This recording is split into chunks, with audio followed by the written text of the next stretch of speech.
Southern playlistic, Cadillac funky music.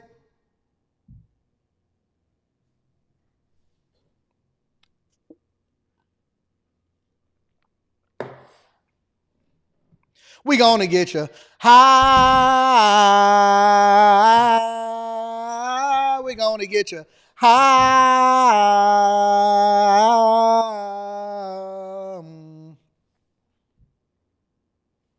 Y'all ready? Y'all ready? HC aliens. No, all right. Anyways, Byron Donalds pulled up on Dana Bash on CNN and they had a debate. Because Obama, we still on Obama. Obama was saying that it's really his economy that had everything that was booming that Trump benefited off of. And so I want to see what Byron Donalds has to say. Make sure y'all hit a like for the algorithm, subscribe to the channel, and turn on your notifications. Let's get it. Let me turn to the topic of what Kamala Harris is doing this coming week, particularly Monday and Tuesday. She's got several events courting black voters.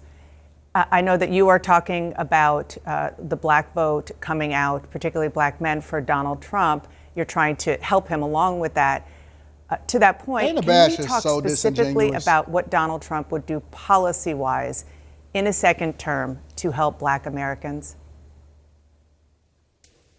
Sure, and thank you for that question. What Donald Trump is going to do is going to be actually quite similar to what he did in his first term. When you lower tax rates, when you cut these reckless and crazy policies that are now in the Kamala Harris administration, and you cut those regulations down, what it does is it frees up the ability for businesses to thrive, for people to be able to earn more money, for them to be able to keep more money in their pockets. All of his economic policies actually have a stabilizing effect on prices, and they grow our economy. You couple that with his energy policies. He calls it drill, baby, drill, but what it is being energy dominant in the United States of America. That also allows for us to put a cap on these massive price increases under the Kamala Harris administration. What that means in particular for black families is that you have an ability to earn more money, keep more money, wages actually growing when you adjust them for inflation. And then the big stat, and this happened during the first Trump administration, nobody likes to talk about it. I heard Senator Warnock mention it. Wages adjusted for inflation were massively up under Donald Trump for black men, for black families, but for all Americans. The wage gap that Democrats love to lecture about, the wage gap in 2019 was actually shrinking under Donald Trump's administration, his economic policies, his energy policies, and his regulatory policies. Can I just go back to the tax? So that's the agenda that black men are looking at. Okay, thank you. So before we get to Dana Bash and her pushback on Byron Donalds, what he's saying is absolutely true. It's 100% true. And a basic economics class or a finance class will tell you that when you're cutting the regulatory red tape and you're lowering taxes and you reduce the amount that it takes to actually get over the hump from a business perspective, both large business, small business, whatever business that you want to get into, what you do is you spur economic activity. And what that does is it moves around the dollar. So you don't need incentives to get people to do the things that they already want to do. Now, what you do after that is up to you. And this is the difference between the Democratic Party and the Republican Party. The Democratic Party wants to hand feed you and then say, hey, we're going to take from this person and we're going to give you this handout. The Republican Party is saying, we want to remove the chains and the shackles and all of the regulatory burdens and all of the extra taxes that they're going to tax you and incentivize you to go and do for yourself. Now, what you do with that is up to you. If you decide that you want to invest in a business, if you want to take advantage of the tax code, if you want to pour into yourself, or if you just want to go and have a good time and trick it off and make it rain at the strip club, that's all up to you. Republican Party is about the freedom to decide your own fate and living with the consequences that come along with it. The Democratic Party is about punishing those that absolutely did what they were supposed to do and then giving it out as a form of socialism and social services to people that did not put in the same work as you. And when you then lower taxes, you spur more economic activity, which then capitalism is allowed to thrive and be successful in the United States of America because we're pouring more resources into the ability for you to do what you want to do instead of giving it out in the form of handouts, which then include illegal migrants, and then giving it out overseas because we become warmongers. And then that's allowing for certain organizations and certain people to benefit because they are aligned with or they have some incentive to be involved in war. It's a very simple concept. Allow for people to be able to do what they want to do. They're going to spend money. They're going to have a good time. And then they also going to spur economic activity, more jobs, and then more taxes is going to come into the federal government because the dollar is actually circulating. Okay? Economics 101. Thank you for that. The tax cut question. Go ahead. I would imagine that Kamala Harris would say or would ask the question about how tax cuts for wealthy Americans will help the black community. I just What's explained the it. answer to that? Well, Kamala Harris would say something like that, but we know that she's wrong because economically she's been wrong for the last 1,400 days.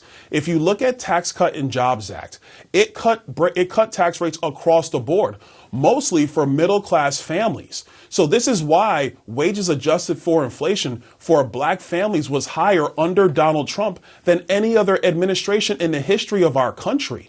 That is a record of economic success. Let me just quickly play for you what former President Obama said exactly on this question of the economy a couple of days ago. Yeah, it was pretty good because it was my economy. It wasn't something he did. I had spent 8 years cleaning up the mess that the Republicans had left me the last time. He didn't do nothing except those big tax cuts. How do you respond to that? Now, before Byron Donalds get into it, let me give Obama a little bit of credit because I'm objective and I always like to make sure that I give credit where credit is due. Obama did a couple things right and he did a lot of stuff wrong. One of the things that he did right is he got tough on immigration, which Biden supported and then they abandoned for some reason in 2020. And then they actually went against Trump against the same thing that he was capitalizing off of as far as what Obama left in place for being tough on immigration. The second thing that he is right about is that the second Bush, in my opinion, and I've said this multiple different times, because he want to tie this to the Republican Party instead of tying it to a specific president, the second Bush was absolutely the worst president in my lifetime thus far. The second Bush, absolutely, and it wasn't just the Republicans, it was the second Bush and it was Clinton that basically set the stage that then created this economic collapse in the housing market, and then obviously in the stock market and everything else that created the recession of 2008. It was Clinton and it was Bush, but Bush was exponentially worse than Clinton, especially the North American Free Trade Agreement, the lax housing rules and all of this stuff. So all of that stuff was administered. It started under Clinton. It continued and Bush absolutely decimated the economy. And so Obama did inherit an economy that was largely created by Bush and Clinton. That's just the facts. And so I have to give him a little bit of credit because he did shepherd in stability at a time where everything was basically not stable, but they didn't go after the big banks and they did not hold anybody accountable for creating this in the first place, but they just kept on the train as usual. So let me go ahead and listen to what Byron Donalds have to say.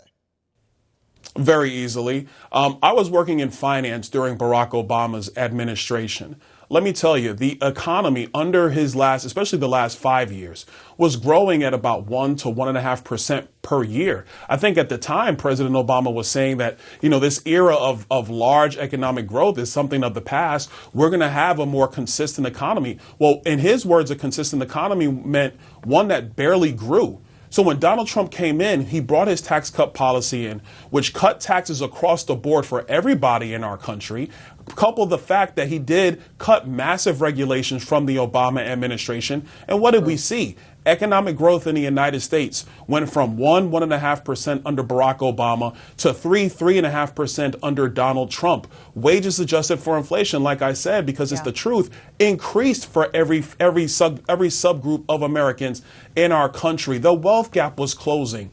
We were actually booming economically far more than we did under Barack Obama. And that's true. And it's just the truth.